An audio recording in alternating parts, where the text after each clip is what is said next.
Ku soo dhawaada sheekada khayr ahaataya ma ogi oo la xiriirta boqor iyo wasiirkiisii waxayna ku bilaabanaysaa sidaan waxaa jiri jiray nin boqor ah oo magaalo ka talin jiray waxa uuna lahaa wasiir ka caawiya howlihiisa inta badan waxaa sacaado u ahayd wasiirka markuu arko wax dhacay inuu dhaho khayr ahaataya ma ogi siday saas u ahayd xaalad oo wax walba oo la soo gudboonaada u dhahayay wasiirku qorahdaas ayaa maalintii dambe waxaa far ka go'day boqorkii uu u shaqayn jiray markuu la kulmay oo arkay ayuu sidii caadadiisa ahayd yidhi khayr ahaataya ma ogi arrintaas boqorkii waa ka xanaaqay waxa uuna yidhi khayrku xaggee ii joogaa gacantaydii waa dhiigaysaa farne waa iga go'daye waxaana uu amar ku bixiyey in wasiirka la xiro markii xabsiga loo kaxaynayay ayuu sidii oo kale yidhi khayr ahaataya ma ogi waana la xiray boqorka waxaa caado u ahayd inuu maalin walba oo jimco ah magaalada ka baxo dibaddana dalxiis iyo ugaarsi u aado waxaana soo raaci jiray maalintaas wasiirkiisa niman boqortooyada ka mid ah iyo in badan oo ka mid ah ilaaladiisa jimcadiise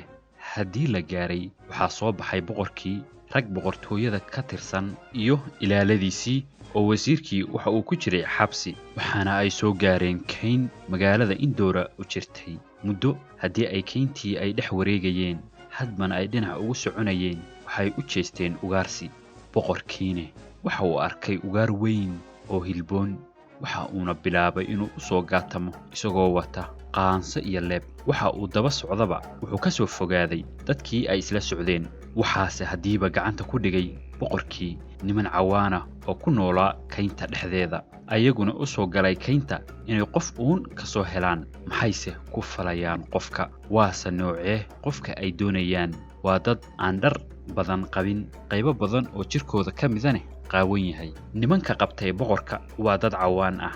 waxay caabudaan sanam waxayse maalintaa ku beegnayd ciid ay u dhigaan sanamka ay caabudaan maantaas oo kalene waxay u qalaan qof ay soo qabtaan waxaa la soo xirxiray boqorkii kaynta laga soo qabtay waxaana la keenay meel barxad ah oo ka horraysa meeshii sanamku u yaallay waxay soo qaateen seef aad u afaysan goor la doonayo in la qalo boqorkii ayaa mid ayagii ka mid ah wuxuu arkay ninka ay qali rabaan in far ka maqan tahay gacantiisa midig waxa uuna u sheegay nimankii kale markaas waxa ay dhaheen annagu uma qalno sanamkayaga qof xubin ka maqan tahay sidaas bayna ku soo daayeen boqorkii markaas wuxuu xasuustay hadalkii uu dhahayay wasiirkiisu markii gacantiisa fartu ka go'day oo ahayd khayr ahaataya ma ogi boqorkii waxa uu ku soo noqday magaaladii uu ka talin jiray isagoo naxdin badan laga dareemayo markaas waxa uu amray in wasiirkii laga soo daayo xabsi uu ku xirnaa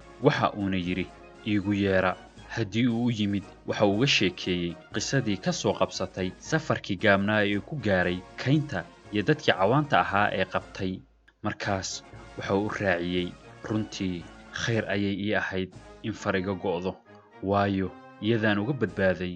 in laygu qalo seef af badnayd oo haysteen nimankii i qabtay ee cawaanta ahaa markaas waxa uu weydiiyey boqorkii wasiirkii waxaan maqlayay adigoo leh khayr ahaataya ma ogi markii xabsiga laguu sii kaxaynayay ee khayrka ku jiray maxuu yahay adigoo xabsi gelaya kolkaas waxa uu wasiirkii ku jawaabay boqorow mar walba waan kula joogaa meel kastoo aad tagtid haddii aanan xabsi gelin waxa aan kugu helin lahaa kaynta waxaana ina wada qaban lahaa cawaantii sanamka caabudaysay oo doonaysay cid ay u qalaan sanamkooda kolkii ay xubinta kaa maqan arkaan oo aad ka badbaadid qallinkaa aniga ayaa xigi lahaa oo ay soo qaban lahaayeen meeshaa